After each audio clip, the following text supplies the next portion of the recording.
Good afternoon, everyone. So thank you very much for coming. Today it's our great honor to have Professor Elizabeth Edwards to give us the AESP Distinguished Lecture. So Professor Edwards she is a distinguished professor from University of Toronto. And Dr. Edwards is a world-famous researcher in environmental engineering and science, particularly with her pioneering research in anaerobic bioremediation and also the use of cutting-edge genomic technologies to understand the functions of anaerobic microbial communities. So Dr. Edwards has got numerous prestigious awards. So we won't be able to name them all given the limited time, but just to name a few, she got the award from the Canada Council of Arts for the Killam Prize for her outstanding research achievements. And also she is appointed as an officer of Order of Canada, which is the highest recognition of civilian awards. So personally, Dr. Edwards' work has been inspiring me since I was a graduate student when I started to work on the biodegradation.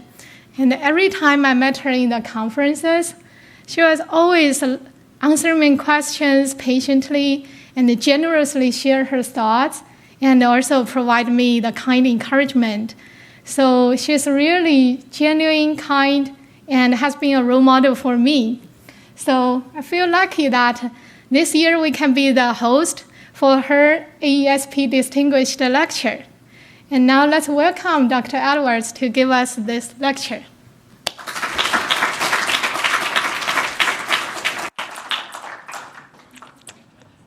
Wow, thank you very much. That was very kind. I'm so happy to be here. Some of you might know this AESP tour involves a lot of lectures. And so, yeah, this is, I think, close to number 18, and I have one more to go.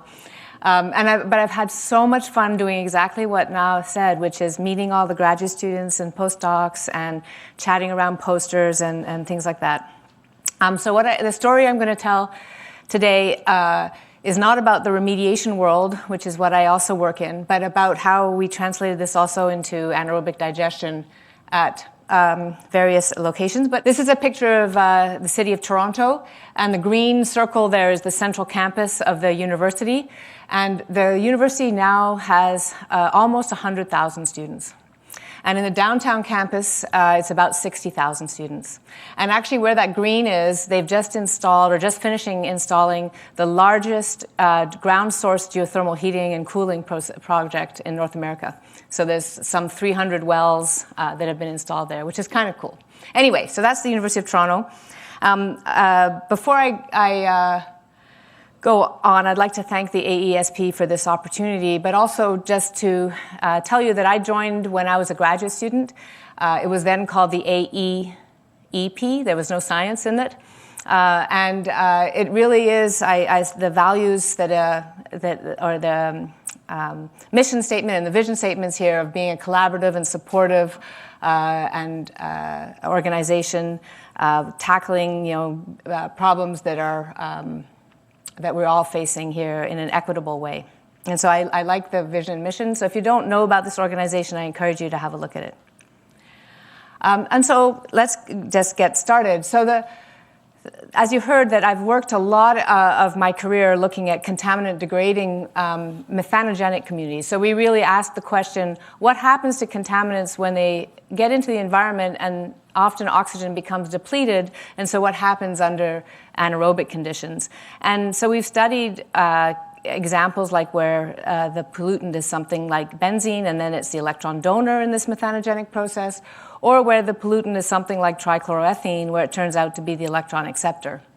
But you can see the similarities between these two situations here, where you have these methanogenic environments with these different trophic guilds. And indeed, if we go back early to my PhD supervisor's work, so Perry McCarty back in 1964 already wrote a treatise on anaerobic treatment in 4 parts, including 1 part on microbiology, which really still holds today.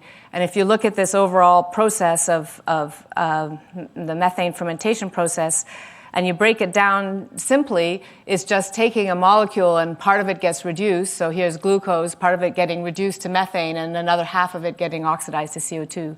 So it's this wonderful disproportionation brought about by this, really quite intricate series of steps when you start with complex material. So when I got to the University of Toronto a long time ago now, the University of Toronto has a large pulp and paper center. And Canada has a lot of trees. They were burning last summer, but there has a lot of trees. And pulp and paper has been around for a long time. And so my colleagues in the Pulp and Paper Center took me on field trips and to pulp mills. And so this is one mill we went to, which used to be called anyway the Temiskaming Mill, and it's about 5 hours drive north of Toronto, and the headwaters of the Ottawa River. So this is the Ottawa River here. The Ottawa River feeds into the St. Lawrence River and then out. And the mill really started in the early 1900s. And so there's an old mill here that's an old sulfite pulping mill, and then there's a new mill over here. And so when you look at this, and then you can see all the piles of wood chips here, and then you see these big towers here. And so these two towers here were installed in the 2000s, and they're the absolutely most enormous anaerobic digesters I've ever seen. Okay, and so I'll tell you a little bit of the story about those anaerobic digesters. And pulp and paper, a pulp and paper mill, which has been around for 100 years, is actually really a great example of a biorefinery and a lesson to all of us when we think about this circular economy.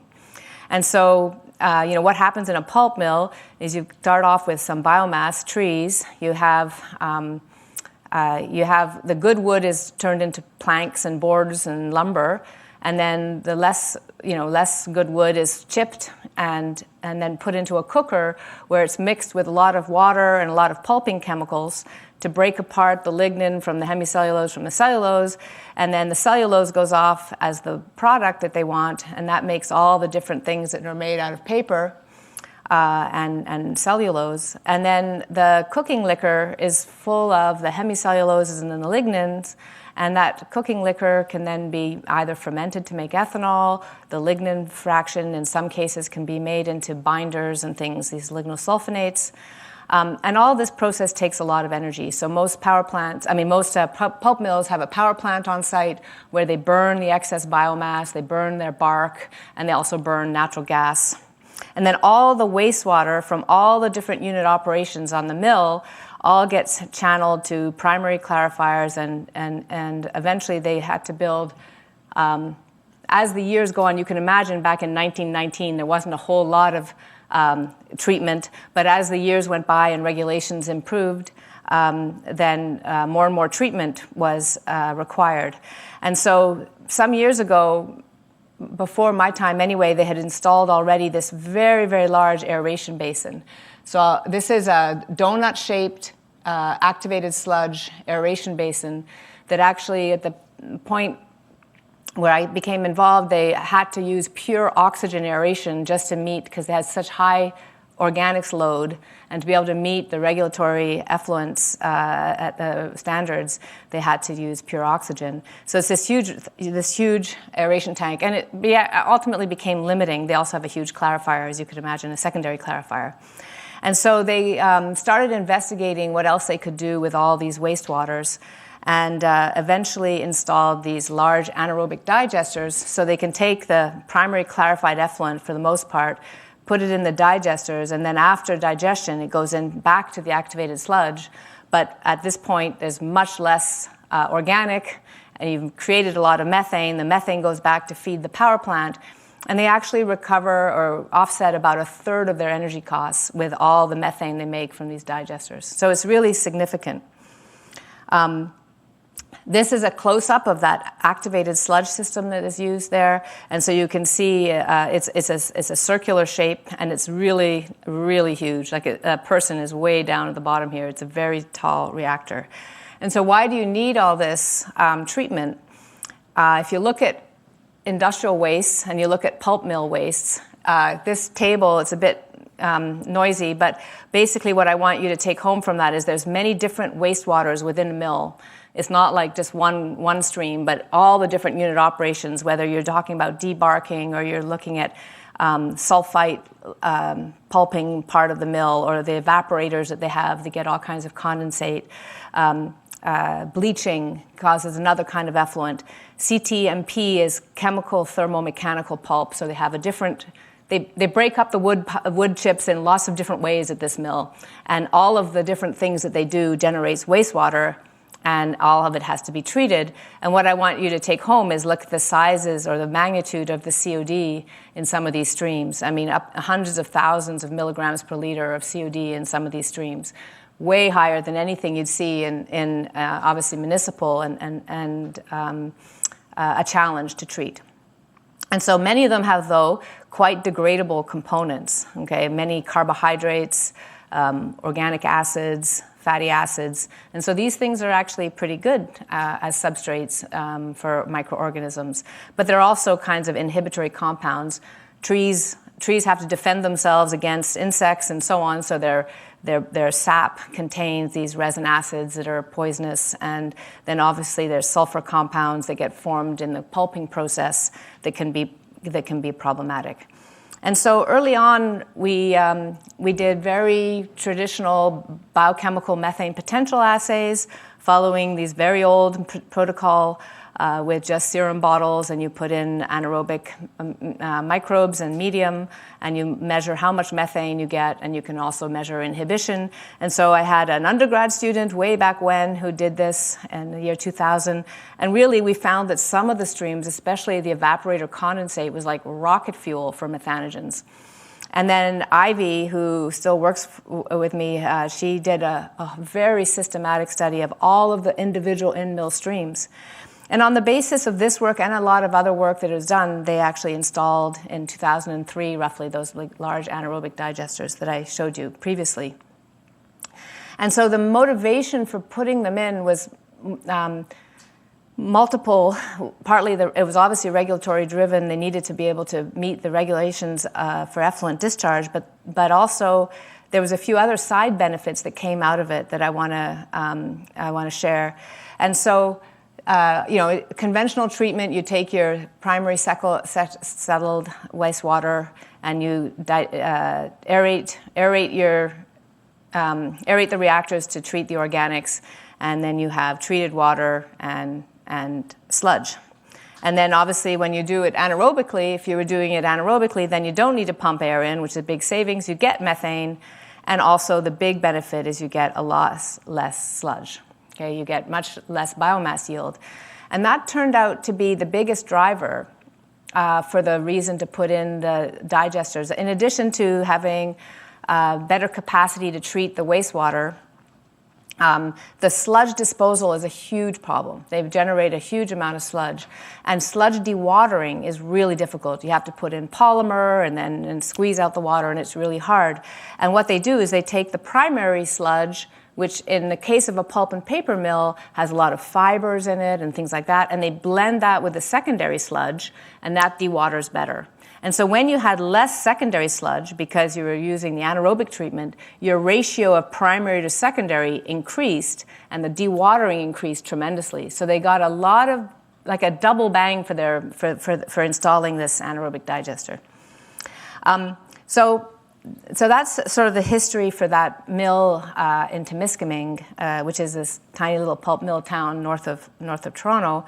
And so when Torsten joined my lab back in around 2012 or 2013, he was an engineer and a chemist, and he was really interested in anaerobic digestion but had never worked in that field. And so how do you get yourself up to speed as you do a literature review, but he focused on looking at pulp and paper mills in particular, and which ones around the world had installed anaerobic digestion. And at the time then, you could see that there was actually more and more pulp mills were bringing in anaerobic digestion to deal with their in-mill streams. And so having worked with lots of different pulp mills, we kind of got the idea that we'd like to look at what's happening in these different mills and maybe even look at some of the microbial communities within these mills. And so this is the first mill we've looked at. This is the one that I just told you about. It was installed in 2003, so more than 20 years ago it's been operating. There's 2 large internal circulation reactors. This first tank here is an equalization tank. And then gas is collected and sulfide is removed from the gas in the back here. And so that's the first mill we were looking at. And then we also partnered up with 2 other mills in Alberta. This one was just being commissioned, so it came online in 2016. But this picture is taken when they're actually building the digesters. So these are 3 what are called hybrid digesters. The bottom half is like a upflow anaerobic sludge blanket reactor, and the top part is packed. And so the top part has some packing material that brings about the 3-way separation of liquid, solids, and gas. And then there's a geomembrane on the top. And so that's this mill B here, which has these hybrid digesters. And then in between, there's another pulp and paper mill out in Western Canada that just covered their lagoon. So they had this huge, absolutely enormous lagoon that just became covered. The wastewater is fed at one end, and it flows all the way through, and there's a recycle line as well. And so you can see on there, that's us standing on the lagoon here. It's absolutely enormous. And so we can look at the operating parameters for these different mills. And so what we were able to do is collect all of this data for each of the mills, what their COD loading rates are, and the things, and what are the constituents coming into the mill, each of the reactors. And so what I want you to bring about, to notice here is they all are amended with roughly the similar, about a same COD loading, very similar COD loading, and actually quite a similar removal rate. So they all operated really quite well on average, 60 to 65% or so COD removal rate. But the HRTs, or the hydraulic retention times, are very different. The hybrid reactors here, 8 to 12 hours. The internal circulation reactors, which have this internal circulation mechanism inside, was 8 to 12 hours. The hybrid reactors here is 2 to 3 days, and then the lagoon is almost 2 weeks residence time. Okay, so the sizes then therefore vary because of that. Okay, and so our idea was, we've been working with these mills, and Torsten had been working particularly with these mills, collecting all of their daily operating data and looking at correlations. One of the things that the Pulp and Paper Center does at the University of Toronto is looking at mill operations, all of the unit operations, and trying to see what things correlate with what, and how you can do some process improvements based on operation. And so we thought to piggyback on that and extract DNA samples, or get samples from the mills, and see what the microbial community was doing at the same time as all these changes in process in these 3 very different reactors. And the first question was, how do you sample such an enormous thing? Here we are standing on the roof of those hybrid reactors. And here's the side of them. So where do you sample? So we had to pick somewhere. So we picked one depth to sample in these hybrid reactors that was right in the sludge bed. It's a lot more challenging than what we would do in the lab, that's for sure. And we collected samples then from all the 3 mills every 2 to 3 weeks for over a year and a half. And we extracted DNA to look at the microbial community, and we also did a few other measurements of resin acids and lignin and so on that maybe the mill wasn't doing. And then we also collected all the operational data over the same period. And this was a project that was led by my colleague, Emma Master, and we had some funding from a Canadian funding agency called Genome Canada under a project that was called Symbiomics. So I'll give you some of the results. These are these terrible looking heat maps that you get from these microbial community surveys, where you get all these different putative organisms based on sequencing the 16S ribosomal RNA gene, a portion of the 16S RNA gene. It's a phylogenetic marker, so it just gives you a tag basically for what different kinds of microbes are in the system. And so every row here is a different microbe in the system, and then in the x-axis here is time from April through the winter to the next summer, okay? And so the winter is in the middle here. And so these are every couple of week samples. And so we divided the data here into the bacteria and the archaea.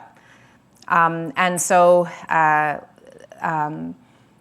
you can slice and dice this kind of data in lots of different ways. But the first thing I want you to notice, or I think I noticed when I looked at this, was that it was quite stable over time. So if you think of this is time, and then in red are the more abundant organisms, and blue are the less abundant. But these are all the organisms that are the top 20 organisms in these two categories.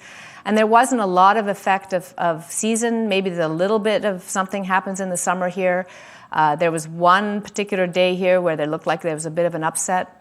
But other than that, I thought that the communities were very consistent over time. And so we can look at these a little bit more closely. And what we found as the most abundant, at least in these 16S tags, in the bacteria, on the bacteria side, the first organism up here is something called Deutsche bacterium, which is in this Candida phyla radiation. I was talking to Rob about this earlier. And so this organism was very abundant, and nobody really knows what it does. And also many other organisms in the group called Bacteroidetes that have been previously associated with hydrolysis, as it says. So that's these ones here. And that most of the other names in here kind of make sense. You find them in anaerobic digesters. It's not really so surprising. And then when we looked at the archaeal populations, you expect to see all the methanogens there. And indeed, we do see the methanothrix, which is an acetate-utilizing methanogen, and we do see other methanogens, methanomethylvorans, which uses methanol potentially. But what was really surprising was so many different sequences, 16S sequences, corresponding to this group called Bathyarchaea, which is a non-methanogenic archaeal group that is also very, very poorly understood. So those are the kinds of data you have, and you kind of scratch your head after this as well. What does it mean, and what can I take home with this? What can I do? And so what Torsten during COVID, we were all sequestered in our homes, and he decided to teach himself some machine learning. And so he took all this data and ran it through all kinds of different machine learning packages. And he also read a whole lot about different kinds of ways to deal with time series data, which is what this is, where you have really, they're not really independent measurements because they're a time series. And so there's different ways to look at these kinds of correlations and so on. And so he ended up coming down on one technique called local similarity analysis, where you're looking for similarity between different variables in your data set, but not over the whole time frame, but over some restricted periods of that time frame. And what happened when he did this is that he identified modules. So these modules emerged out of all of the data sets. And the modules emerged, and one module, for example, this module A1 here, would be correlated with certain process operating parameters in one direction, and then this other module here would be correlated with the opposite trends. And so that was interesting. But then when you look at the composition of the modules, so this module A1 here comprises bacteria, which are in black, okay, archaea, which are in blue. The bubbles here are just the relative abundance. The different columns are different features in that same family, okay? So the different sequences, basically, but in the same family. And then the colors refer to whether we know from the name of the microorganism whether it's a hydrolyzer or an acetogen. You can speculate a little bit as to what they might be doing, okay? And then certainly we know what the methanogens are doing, and so on. And then we have this bathyarchaea and the archaea. And what the modules seem to be telling us, and I'd love your thoughts on this, but what the modules seem to be telling us is when we look at one module, that this one here correlates with positive correlation with digestive pH, for example, and negative correlations with sulfide concentrations and so on. But the module has members that span all those trophic groups in a methanogenic system, right, from the hydrolyzers all the way through to the methanogens. So they're almost like a little group that's functioning together. And, like playmates at the schoolyard or something like that. They're all playing together. And then module A2 is playing together as well. And then they co-vary differently with respect to the different operating parameters. And so we see these kinds of modules, not very many, 2 or 3 modules emerging in all of the 3 pulp mills we studied. And so I think these are biologically meaningful, and they seem to make logical sense as well, which is that, that methanogenic decomposition of complex organic matter is this tight association between these different trophic guilds with your syntrophic organisms in the middle. And so that they do kind of tie together, and they do come out that way. And so this is a study that we've just actually recently submitted, and it has just recently been accepted, and so but it is available. I think I had the citation somewhere else, and so I appreciate thoughts on this moving forward. So we'll come back to these pulp mills, but I want to also tell you a story about garbage. Okay, this is changing the topic a little bit, but we'll come back to the pulp mills in a minute. So this is a excerpt out of Maclean's magazine, which is a magazine like a Times magazine in Canada, and from 1989, where this man here is Nigel Guilford, and Nigel at the time was president of Laidlaw. And Laidlaw was a big garbage hauling company, and he was saying in this article that with the tipping fees at the dump going from $30 a ton to $60 a ton to maybe even $80 a ton, that there was a lot of money to be made in running landfills. And so he ran landfills for a long time. And so that was 1989, a long time ago. In 2012, I get a knock on my office door. And who should it be but Nigel? Okay, and he knocks on my door and he describes, and he says, "Hi, I'm Nigel, and I would just like to chat. Do you have some time?" And I said, "Sure." And he told me that he had just retired, and he was interested in doing a PhD. And he said, "Oh," I said, "Well, on what? Like, what do you want to do?" And he says, "Well, when I was working, I got this plan. He even filed a patent on this design he had for an anaerobic digester for treating municipal solid organic waste, or organic fraction municipal solid waste." And I said, "Well, I don't know anything about this." And he goes, "But yeah, but anyway, we talked for a couple of hours, and by the end of the afternoon, I said yes." I had to say to him, "Well, if I haven't got any funding," he goes, "That's okay. We can write a grant." And he had, and so he wrote the grant. He got his own funding, and then and then he joined as a PhD student. I paid him $15,000 a year. He'd been president of this company. I paid him the going rate for graduate students at the time. He sat in the graduate student offices right next to all the other students. He took my class, and he had to learn some genomics, which was like super. DNA hadn't even been discovered when he was a kid or something. And so it was a really amazing experience, actually, and all the students who were his cohort, all the students who were students at the same time, benefited tremendously, because he was like a mentor sitting right next to them every day, with all this experience as a solid waste management engineer. And 5 years later, he did get his PhD, and so I'll tell you about his PhD. And so he explained to me in the conversations, many conversations we've had and still have, about the problem with organic waste, and that anaerobic digestion is not widely adopted in North America. Canada is the same, and US is the same, because we have a lot of space and we have landfills. And landfills are relatively cheap, despite all this. And there's no regulation, unlike in the EU, where you cannot put organics to landfill. It's not allowed. North America is not like that, nor is South America. I was just there. And also, solid waste is heterogeneous. So if you're going to do something with it, you might have to grind it up a lot and so on.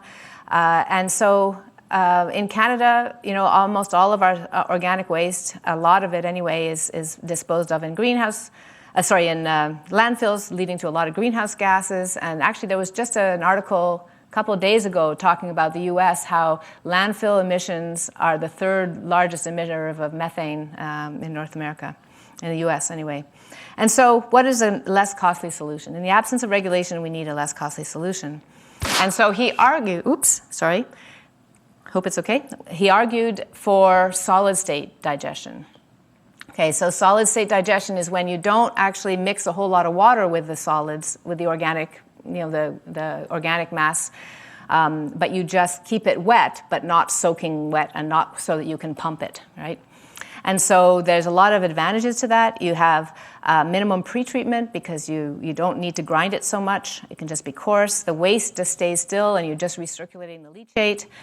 There's tolerance to feedstock changes and lower capital costs and so on. But the cons are that it might be much slower in digesting. And so Nigel's question when he started his PhD was, how much worse is it if you did this sort of low-tech, solid-state digestion that might take a little bit longer, but we actually have space and time, and what would be the biogas yields and destruction efficiencies for this? Okay, and so he started work on this PhD project. He did his qualifying exams and proposed this to his committee, and he started to build it. And he built this system. He built this thing that we call Daisy the digester, because in the UK, he's originally from the UK, is Nigel, and cows are really good digesters, and they're called Daisy in the UK. So this is Daisy the digester. It consists of 6 pails here, or 6 buckets, 10 liters or so in size, that are the leach beds. These get filled with the solid waste. The leachate gets recirculated periodically through the solid waste here and collected in the tanks at the bottom. At the original design, we had the leachate collected in the tank at the bottom fed to this tank here, which is a UASB, or an upflow anaerobic sludge blanket reactor. And so the leachate would go into here. The effluent from that comes back into another tank that then is used to pump leachate around and intermittently sprinkle each of the leach beds. Okay. And then up here in yellow, these yellow things up here are wet gas tip meters, and they measure the methane gas being produced from the leach beds and also from the UASB. And so here's a diagram of the same system. So the leach beds here, there's 6 locations, and the reason they're in different colors is because the way we operated Daisy, or the way Nigel envisaged it and operated it, was that on the first week you would install, let's say, this leach bed here. Let's say this week, first week we install this leach bed, the second week it would be this one, the third week, and the fourth week, fifth, and sixth. So there'd be a 6-week overall retention time. And the leachate coming out of all of these, or so the leachate coming out of the most fresh leach bed, would be recirculated, mixed and recirculated to the oldest leach bed. So you basically have all the leachates from all the leach beds recirculating on all of them, but the leach beds have different ages. Okay, they're sequentially fed. So he calls it a sequentially fed solid-state anaerobic digester. Okay, and so we ended up studying the microbial community within this as well. And so these leachates, the leachate coming out of each leach bed, you could sample it at these various valves here as well. So you could get the leachate coming out of each leach bed. So this is just the same picture I showed you before, but showing you a little bit where the lines are. This is the purple leachate recirculation line, and the green leachate collection line, and then the gases. And the other thing, so this is what he built. It's inside a fume hood at the university. He had secondary containment, he had a camera, he had all the safety things that you would imagine. And he also was able to design the control system for it. The leach beds were heated, so we have heating controllers here and a data logger, and also a whole bunch of a control for each of the valves that control the leachate flow was all programmed, and he could look at it from home and survey this as it was operating 24/7. And so no other graduate student that I've had has been able to design their logic and control system like this. And so then the next question became, what are we going to feed the digester, and what is the experiment we're going to actually set up inside this leach bed system? And so he configured a feed that would be similar to what your typical organic fraction municipal solid waste would be, which actually has a large amount of paper in it. So if you think about what goes to, what is the organic fraction and what comes out of your garbage, really, there's a lot of paper that ends up in there.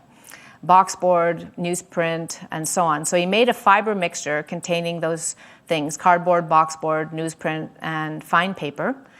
And he also had food waste, real food waste that we got from Miller Waste Systems, which is a company that hauls our organic waste in Toronto. And so that's the real food waste. And then you needed something so that when the digestion happens, it doesn't collapse and become impermeable. So we put in wood chips as a bulking agent in there. And so this is what the composition was initially in the digester feed in each of those leach beds. And then over time, this changed a little bit, but this is what it was. And then the next question was, how do we inoculate this digester? What do we start it with? And we first got some digestate from a farm, an on-farm digester, but it didn't produce a lot of biogas very early on, and it was very slow. And so I had a big bucket of anaerobic granules from the mill from Temiskaming that was in the cold room, and I said, why don't we use this? And we used that to seed the UASB and the leach beds, and it worked really well. And so the inoculum maybe did matter. And so Nigel ran this digester for 88 weeks. Okay, it's a long time without a break. And so this is what it looks like empty inside. There was a geotextile at the bottom to kind of help distribute at the bottom. You fill it up with a mixture of the fiber mixture and the food waste and the wood chips all blended, mixed together, and you put it in there like you pat it down. And then you put a geotextile membrane on the top so that when the leachate comes on, it kind of distributes a little bit over, okay? And then you seal it up and put it into the system and let it go. And so this is what the data look like. I'll walk you through this. This is the 88 weeks from 0 to 88 along the x-axis. And then let's start with the yellow line. The yellow line is just how much food waste was in the system, okay, in the 6 leach beds, the sum of the 6 leach beds. And so at the beginning here, there was, on a COD basis, roughly 17% of the COD came from the food waste. The rest came from the fiber mixture, okay?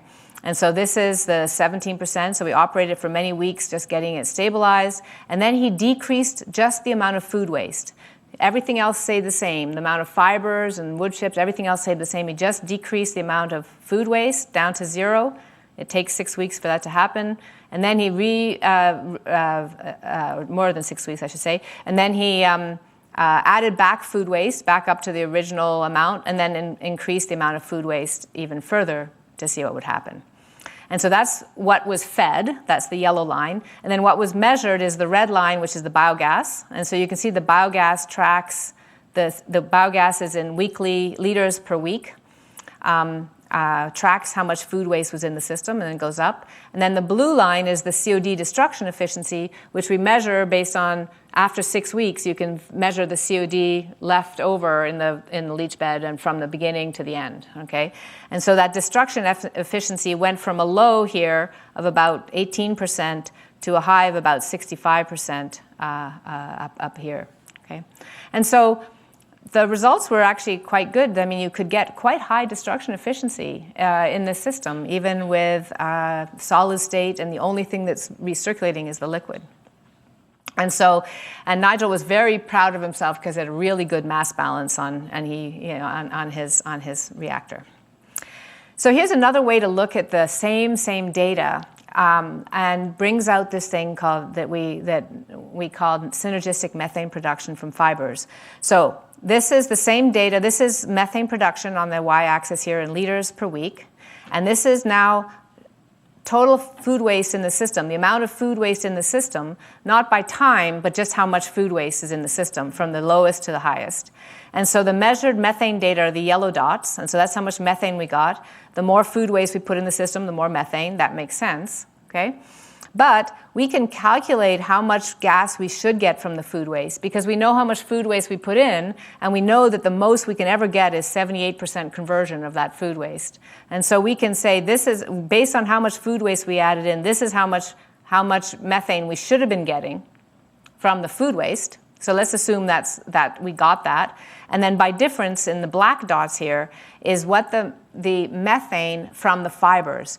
Now remember, the fibers are in here, and there's the same amount of fibers in every single leach bed. We always have that. And when there's no food waste, like this at the beginning, we were only getting about 50 liters per week of methane.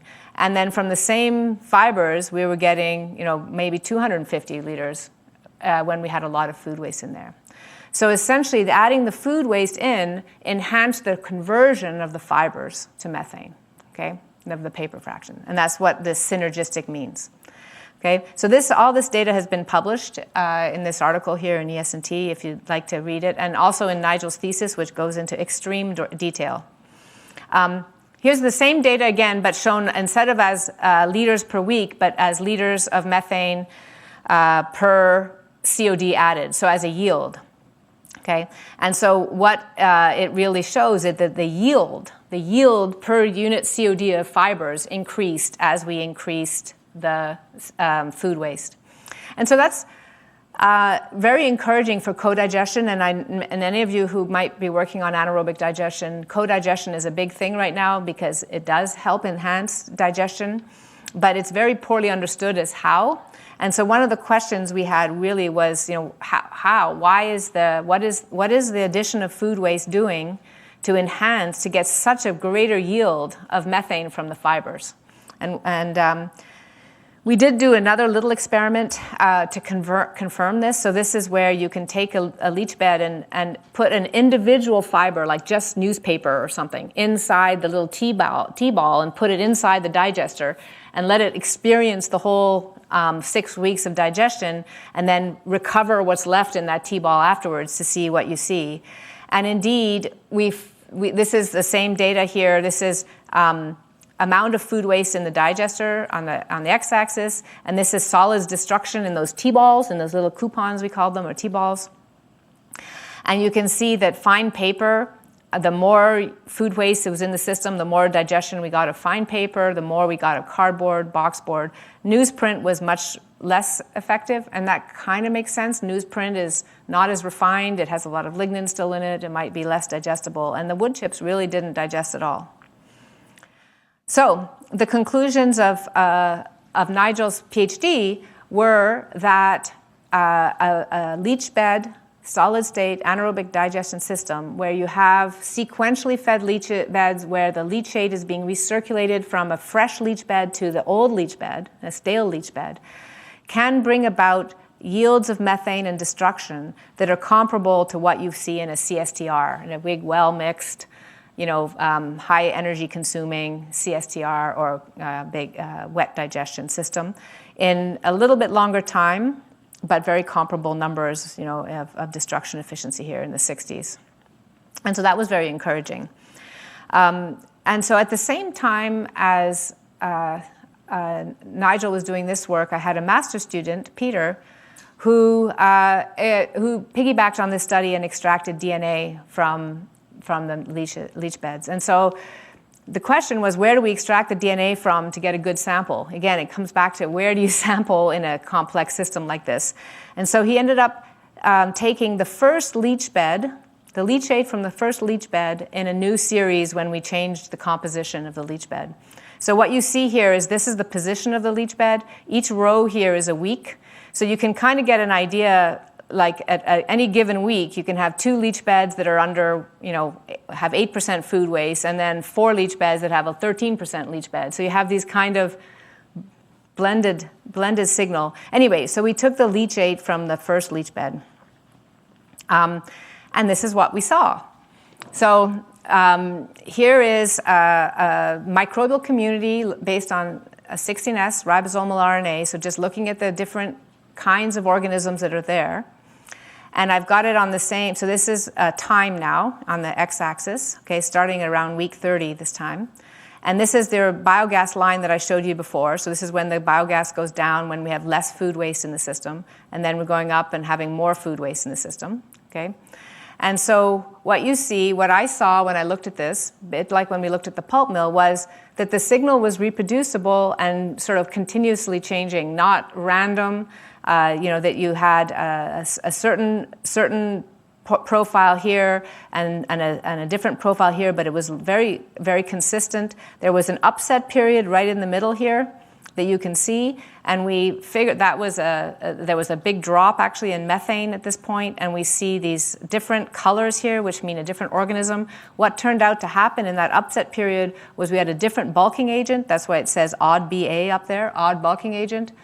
And the bulking agent didn't afford good distribution through the leach bed, and we found that these are the microbes in these colors here that come from the food waste, things like lactobacilli and other things that are not what we find in the digester. And they were persisting in the digester because there was just not good hydraulics and not good water flow.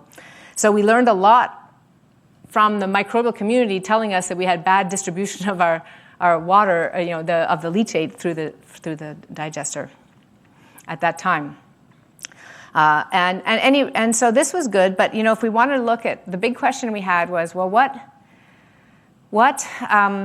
is the cause for this enhanced methane from fibers? Are we seeing some microbes growing that are really good at digesting the fibers or in the digester? And we saw this large green shadow here that you see, and if you can read this, it says it's Deucobacteria, which is the same organism that was very abundant in the pulp mill. And so I thought, oh, wow, that's so cool. That's the one that's very abundant when the food waste is low in the system. Oh, we're really onto something. But these are relative abundance. And I said, no, the real thing that correlates with rates and process rates is absolute abundance. So we did quantitative PCR of all the DNA to try and put this so we'd have absolute abundance, not relative abundance. And when we did that, the picture changes very dramatically. So now what I'm plotting here is absolute abundance in copies of 16S per milliliter of leachate, okay? And what you see is that the numbers are quite low when there's low food waste in the system, and then increase as we increase food waste. And so one of the biggest impacts of the food waste was really increasing the microbial concentration in the leachate to very much higher abundance. And what we see is this green organism that we had here is actually not that different. It's kind of a consistent number throughout. And so one of the take-home messages from this is be careful with relative abundance, because it doesn't tell you, it doesn't correlate well with the process parameters that we want to correlate. It doesn't correlate well with rates. Rates are proportional to how much you have, not its relative abundance. And so the same is true for the archaea. We can see if we look at absolute abundance of archaea, that they really are increasing dramatically as we increase the food waste. And so we can look at all this data in a lot of ways. You can do some kind of non-dimensional analysis and plot it out in this way, this non-metric multidimensional analysis, I should say, where each dot here represents one microbial community of a sample under different conditions. And so the food waste, we actually extracted the DNA out of the food waste, out of the potatoes and carrots and meat parts and everything else. And they kind of cluster over here. The final digestates cluster over here. And so as the digestion progresses in time, it goes from left to right, right to left, sorry. And as you increase the amount of food waste in the system, so the low food waste samples are the light blue ones here, are down here, and as you increase food waste, they all go up here. So there's a very, very clear pattern of where the microbial community is based on how we operated the leach beds. And the red ones here, the red samples are what we call the first flush. When we install a leach bed, the first leachate that comes out of that leach bed is the first flush, and it's this kind of hybrid position between what the food waste looks like and what the digestates look like at the different food waste concentrations. So, the data are responding to the operating. There's no question that there's consistent and deliberate and reproducible kinds of systematic shifts in this system. The question is, can we read this data? Can we understand it? And so then, of course, you start throwing all kinds of statistics at this. And I had two people do this. Teme is a postdoc, and Camilla is a research associate. And they did all kinds of network analyses and generate these kinds of hairballs. And what we are looking for was what correlated most with the fiber methane yield, which is this one here, okay, this gray dot. So the gray things are process parameters, and the colored ones are organisms. And so what correlates most with the fiber methane yield? And it turns out it's not this most abundant Clostridium organism, but it turns out that it might be this spirochete and this Rosemani bacterium, these sort of intermediary syntrophic kind of organisms that correlate most with it. And so I wanted to confirm this a little bit more, so we went back to plot the data in a more intuitive way, for me anyway. And so these are the same graphs here. This is food amount of food waste on the x-axis, and the orange dots are that methane from fiber that I was telling you about. That we calculated, so that's what we're looking for. And then the blue dots are the microbial community of absolute abundance. And so what you see is that this Clostridium actually does correlate with more food waste. All of these correlate quite well with more food waste, but this Jocobacteria organism, that green shadow that I mentioned, you can see is pretty well flat across, okay? So it really doesn't change. Its abundance doesn't change very much as we added more food waste. And then we did proteomics on this, and we found that the most abundant organisms were definitely this Clostridium and this Spirocataceae group or organism that really correlates very strongly. And so based on that, the next thing that one can maybe do is to try and understand what these organisms, what is the genomic potential, what are the genes that are encoded in these organisms. And so you can take this same DNA samples, and we already looked at all of the amplicon sequences and got these key organisms or amplicon sequence variants, which is what ASVs are. But then we can select some of these samples and actually do a deep sequencing of the metagenome. And so we selected some samples there and assembled and binned, and we're able to put together 517 reasonable metagenome assembled genomes. So these are the genomes of these organisms from all these samples. And so then you have even more data to look at, and it's even harder to figure out how to look at it with human eyes and brain. But one way to do this is to plot it in a big radial diagram like this. And so it's kind of daunting, but there's only a few messages I want to share. So what does this diagram depict? Each spoke is an organism. So these are the 517 different organisms all the way around here, organized by phylogeny. And so the middle here is a phylogenetic tree, with the archaea being this group that's clustered separately, and this is all the bacteria here. Okay, and then so those are the organisms that we recovered their genomes from. And then in green here are where you've mapped the DNA sequences from the mill, the pulp mill, right? And then the blue ones are where we've mapped the sequences from the DAISY samples. And so you can kind of see which organisms are where. That's what that tells you. But the black line on the outside here is telling you which ones are common to both. Because I was kind of curious as to how many of those organisms we introduced with the inoculum from the mill persisted in DAISY after 88 weeks of cultivating on organic food from organic municipal solid waste. And so what we found was that a large fraction of the microorganisms were found both in the inoculum samples or in the mill samples and in DAISY, which surprised me. I don't know, I mean, I'm open to hearing anybody else's thought, but that kind of surprised me that, and it, you know, I mentioned that we had evidence that the inoculum worked better than another inoculum. So one of the outstanding questions is, how much does the inoculum matter in these instances to get these good conversions? And then, of course, we want to look at some of the organisms that we found were correlated with fiber methane yield. So this is just a zoom in on the archaeal branch here, so you can see a little bit what this looks like if you zoom in on these programs. And here we have this Rosemann bacterium, which we found quite important in the DAISY samples. And it turns out that they were not actually found so much in the mill samples. And so, you know, you see a little bit of both kinds of stories here, where the inoculum does matter and is preserved, and maybe it doesn't. So there's lots to mine here. All of this data has been deposited and is public and is available to mine. And one of the ways we've looked at it is to go back to the life that I know reasonably well, which is looking at contaminant transformation. And there's a group of enzymes called reductive dehalogenases that are very interesting. And their gene sequences are very prevalent in many, many environments, and there's lots of outstanding questions about what can these reductive dehalogenases, what kinds of reactions and what kinds of substrates can they act on.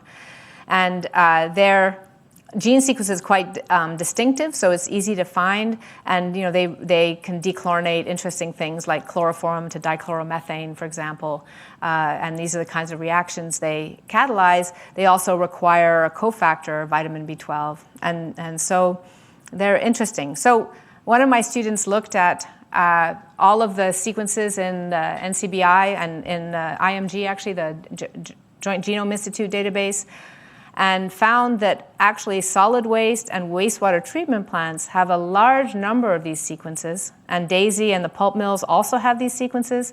And what the Sankey diagram is showing is that the fraction up here are sequences that are similar to something we know about already, okay? Either 100% match or 90% similar to reductive dehalogenases for which we have some idea of what the substrates are. And all the other ones down here are reductive dehalogenase sequences for which we have no idea what their substrates are, but they're present, okay? And the reason I'm bringing up this story is that recently my PhD student, Catherine, was able to finally break this nut of being able to express these reductive dehalogenases in E. coli. So one of the ways to deorphanize an unknown protein is to make it in E. coli as opposed to the native host, because it's often not produced very much.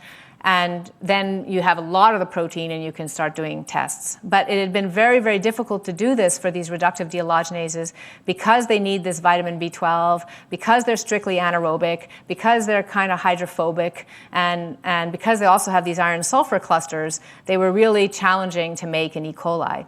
And Catherine had read a paper where somebody had done a similar thing for another coronoid-depending enzyme by co-expressing the uptake, the B12 uptake pathway.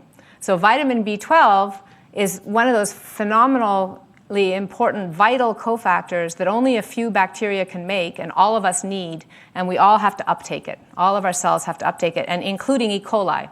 So E. coli has this B12 uptake, BTU, pathway, which consists of these proteins, 5 proteins, I think, and that transport this huge molecule that has a coronoid center through the outer membrane, into the periplasm, through the cell membrane, and into the cell cytoplasm, where it gets folded into the proteins as it gets made.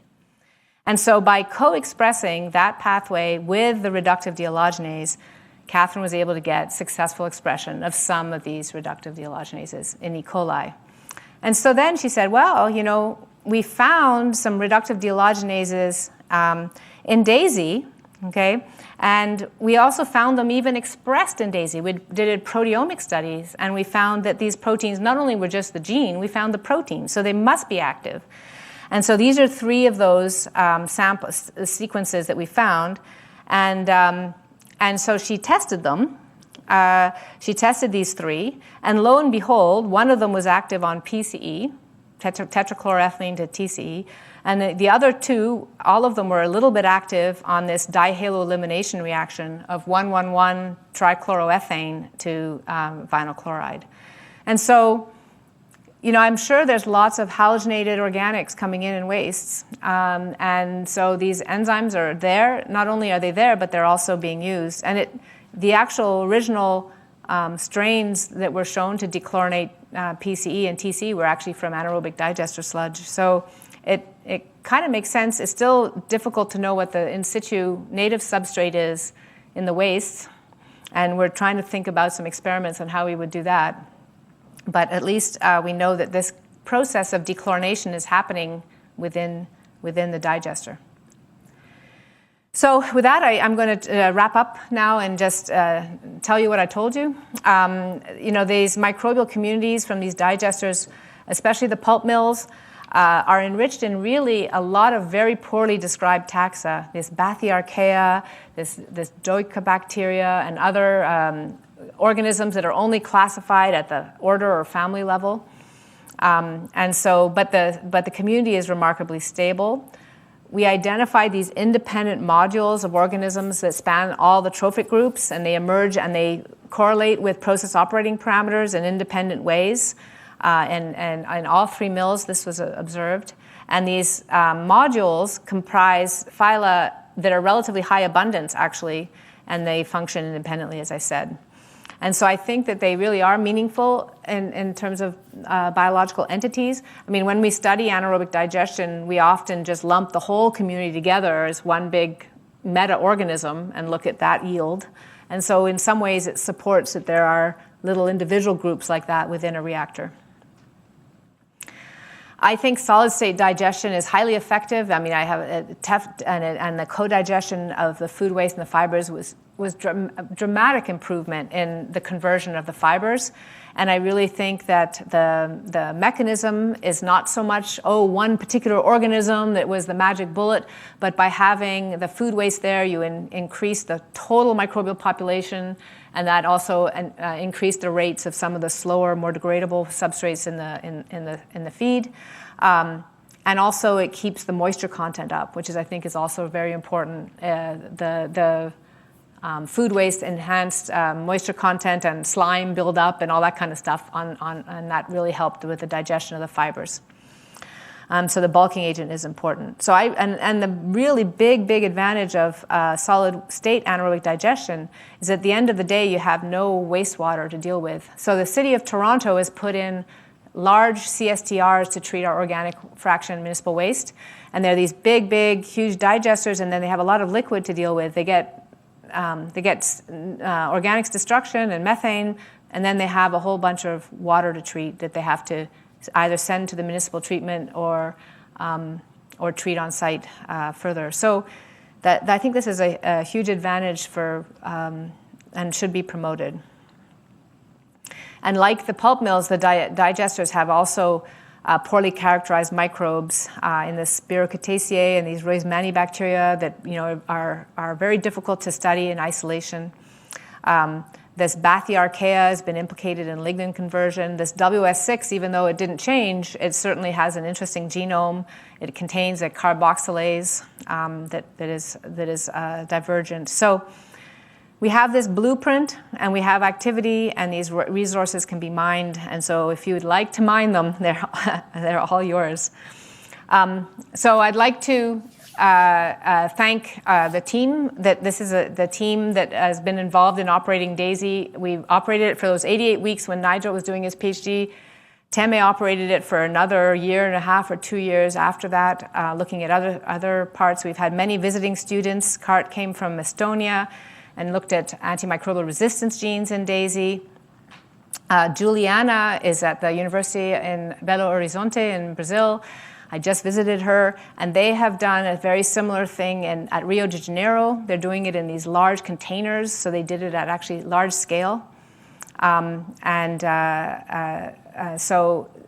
there's a lot of interest in solid-state digestion in South America for all these reasons. And so Teme now here is working at the Orange in the LA County water districts and the anaerobic digestion engineering team there. Gwyneth was working on plastics, so we put plastics into Daisy and see how much they would degrade. She's now working at Veolia.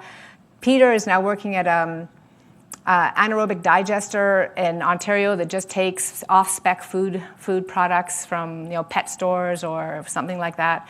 And so they're all actually still working in this area. And Larissa was a visiting student from Brazil. So I have one last little story I'd like to share just before I close about academic research and working with partners in industry. And I've done this all my career and have had so much fun learning from my partners in industry, about what is the challenges with scale. We all want to move towards a circular economy, but we have to realize the scale is enormous. And so working with our partners so you can appreciate how challenging that is. And the other thing in the remediation world and also in this pulp and paper world, we've always tend to have very open collaborations where we just right from the get-go said, look, this is a tough problem and we're just going to publish all the data that we find. And that's been a very nice way to work with industry. And so during these years, we've come to be thinking about what does it mean, what does open science really mean? And so if I say open science to you, it probably means a lot about, probably your mind is drawn towards open science or open access publications and things like that. But there's all kinds of layers of openness that you can. And at the very, very top is where you would basically say, look, we're doing this work and we're not going to ever try to file for patents. We're just going to put it into the public domain for everybody to build on it. And we started thinking about this a lot over the last 10 years or so. And wondering if open science, because what happens often, we went through this process with plastics degrading enzymes. You get a good enzyme and you think, oh, this is amazing, we're going to file a patent. And then by the time you get to write this, you can't write the paper, everything have to be secret, you have to put in a lot of money. And by the time, at the end of the day, you have this patent, but anyway, nobody wants to license it anyway, and then you publish the data. And then it's been 2.5 years since when you first had it, and a lot of pain and meanwhile you've been very secret. And so the question that we asked ourselves is, is this the right way to do research with industry in the academic context? Us as academics, whose mission is to educate and to discover, is it our role also, to seek to protect the information this way? And so, and when we think about the hard problems that we're facing, like climate change and water quality and these things, which really need partnerships between universities, between countries, and with industry, and globally, is this a current accepted framework that we live under, where we have to file an invention disclosure and a patent on every time we turn? Is that really structured to meet these challenges? So we were all locked up during COVID, and so we wrote a little paper that demystifies some of the myths about open science. And we had 2 law students. So Kirsten and Sung were 2 law students that we engaged to help us with some of the legal documents around collaborations with industry and academia. And so I'd encourage you, anyway, I haven't got time to go over it, but I'd be happy if you have any questions to talk about that. But from the center that we founded called BioZone, we expressly now, every time we enter into collaboration with industry, we say all the data is going in the public domain. End of story, freedom, everybody has freedom to do whatever they want with it, and that's what we're doing. And it's been liberating, honestly. And the industry hasn't turned away. In fact, the industry likes it because it gives everybody freedom to operate. So that's that story.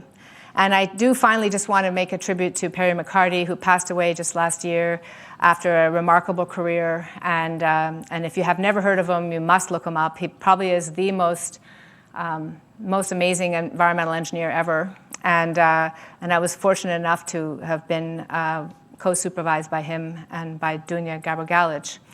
And just to illustrate the breadth of his work, way back in 1964, I told you about this anaerobic treatment fundamentals.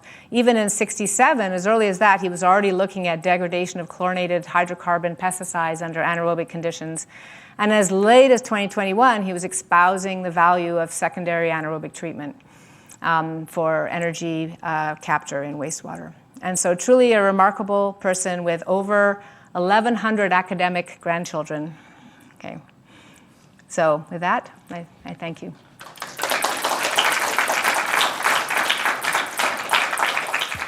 Yeah, thank you, Professor Edwards. That was a very impressive talk, and I do enjoy the whole process.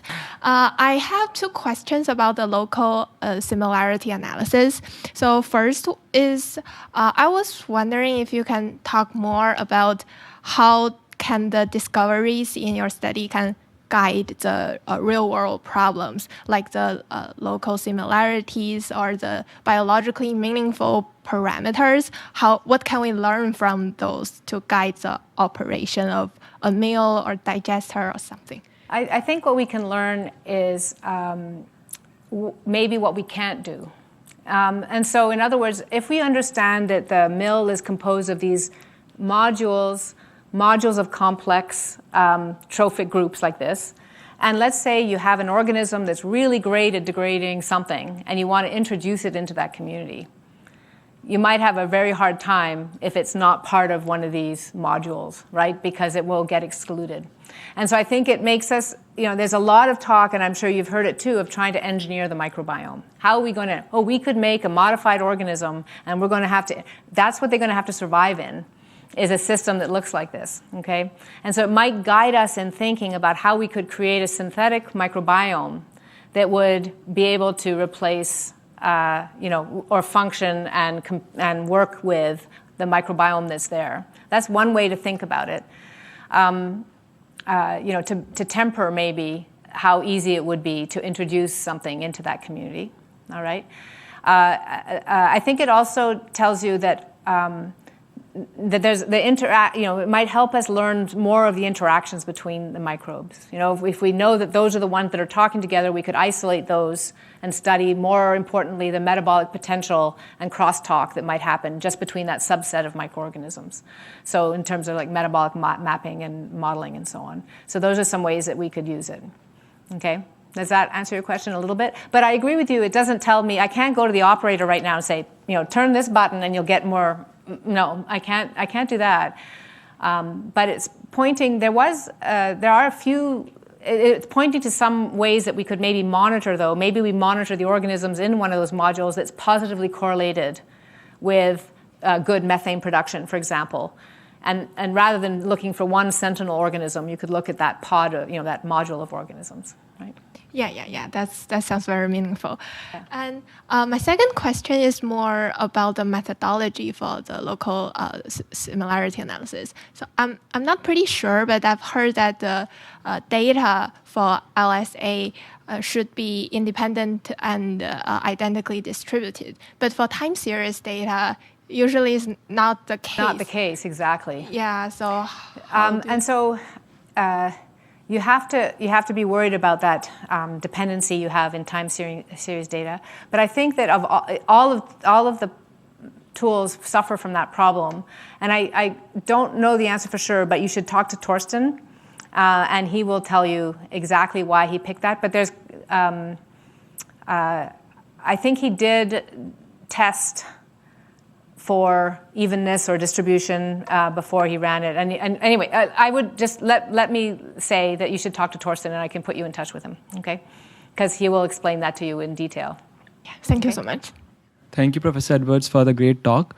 So my question was, how do you decide the perfect operating time for the reactor to run? Is it on the basis of the COD, maximum COD to be removed, or is it on the basis of maximum biogas to get from the reactor? Which reactors are you talking about? About the DAISY one. The DAISY? Yeah. So what we basically set it at 6 weeks, being that would be a reasonable time frame. It was really Nigel's gut instinct that to try 6 weeks and to take one reactor per week. It was sort of an operationally what's feasible for somebody to do. Once a week, you can fill a thing and put a new one in. It was really very operationally guided. And then what we measured in terms of COD removal was just what we got. We weren't looking for something. We were looking. Nigel wanted, originally when we were setting up the experimental design, he wanted to run a CSTR in parallel and compare directly one-on-one, a CSTR, completely mixed, liquid phase reactor and that.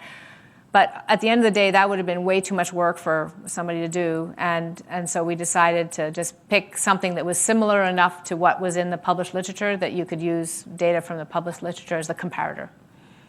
Okay, I have one more question. Sure. So does the solid state digestion means that there is no external water added to the digestion, or just the leachate formed is added? At the beginning, there's leachate added. So the system is full of liquid. So there's probably 60 liters of liquid in the whole system.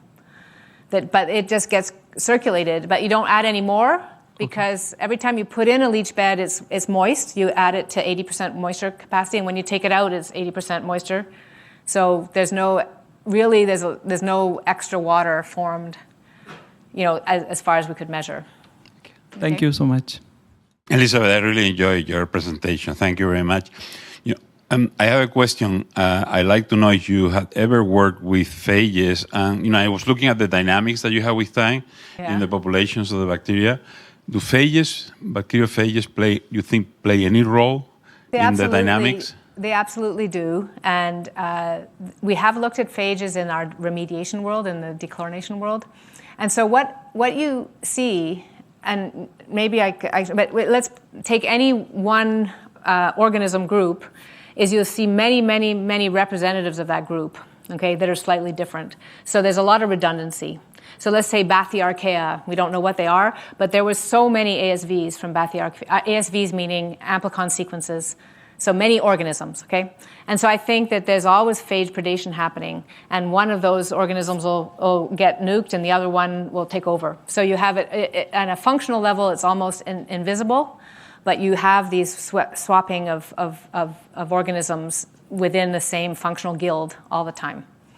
And I think that's happening all the time. And we see that in the dechlorinating cultures. We see organisms that have prophages and others that don't, but they're almost the same genomes. Okay, and then ones that have prophages don't have this CRISPR. Anyway, they have CRISPR. Anyway, we can see very similar organisms, and one would be more or less susceptible to phage. Yeah. Has anyone tried to actually quantify the phages that you have in the system? Not in these systems. No. People have looked to quantify them, but you can quantify them. What's very impossible to do in these systems is identify phage-host relationships. Okay, thank you. So even in the DAISY, this is a very heterogeneous system. Question one, how do you process a sample before you can do DNA extraction? And number two, once you have information about the distribution of organisms that you have, how representative is this in a system where you will have very different locations with different organisms? Yeah, so we sampled the leachate. So we extracted the DNA from leachate. So the liquid that leaks through the bottom of the little valve there. That's where we sampled mostly. We also sampled other places, but that's the primary location. When we sampled the leachate, and since the leachate is recirculated to all of them, the leachates were quite similar from all the leach beds. That answers your first question. And so what I was surprised actually at how non-changing the microbial community was in both of those reactors. So we always sampled from the same place and roughly at the same time. And so that was how to minimize some of those other changes. Okay? Does that answer your question? Yep. Yeah. Let's thank Dr. Edwards again for the great talk. Thank you.